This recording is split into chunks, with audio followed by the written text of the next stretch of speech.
Hi guys, it's your boy Gian here. So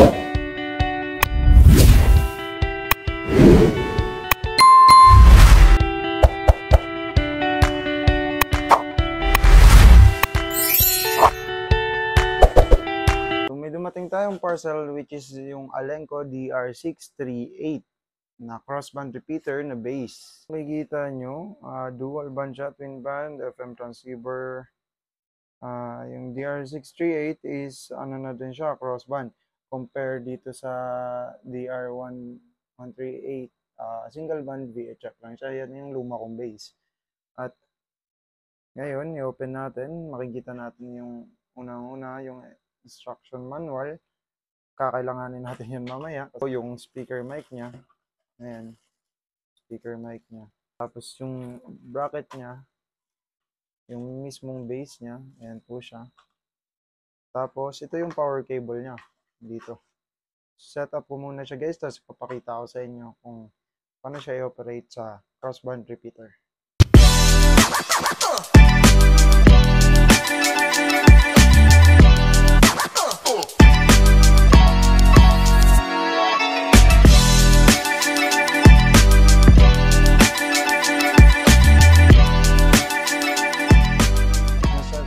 Set up ko na siya guys. So ito yung kanyang speaker mic.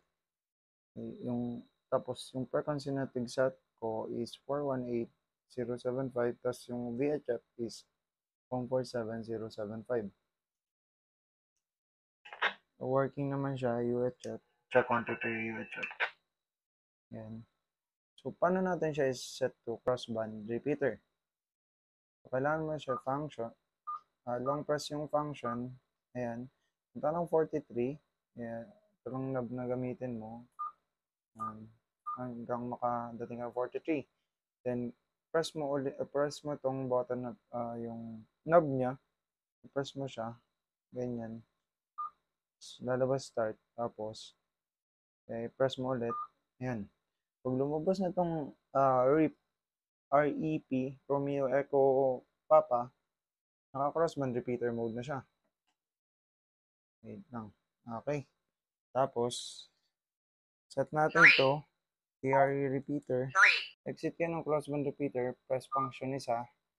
Yan. Tapos, pag ililipat nyo naman dito sa kabila, guys, VHF. Tapos nyo lang itong M or S. Yan. Lumipat na siya. Yan yung main na ngayon. Nandito natin mga 48075. Yan. Tapos, balik tayo sa repeater mode. Ang press function, and 43, RPT, and press this.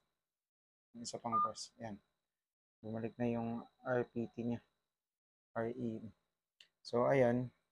Naset ko na tong UV fiber na to. Yung receive niya is 418075. Yung transmit niya is 148. Yan. Yan, may feedback na siya. Mapasok na siya. Yan. Ganyan lang kadali guys, i-set up yung Alenco DR638 na base. Ayan. Nasa ilalim yung luma kong base. Single band lang yan guys, yung isa kong base. Short break. Short break. Go ahead. Maray na Banggi. Maray na Banggi. Radio check lang po. Rawis. Location over. Roger, sir. Magkusabong ko tabilig din. Rawis. Sa Ligaspi. So hanggang dito na lang yung video natin guys. Kung nagustuhan nyo, mag-like at subscribe. I-share nyo na din tong video na to para sa mga karadyo natin dyan. Kung gusto nyo bumili ng gantong base, ilalagay sa description yung link ng kanilang Facebook page, tapos yung Shopee page nila. Ganun lang kadali guys yung pag-setup ng crossband repeater ng ating Alenco DR638 na base. Thank you for watching guys.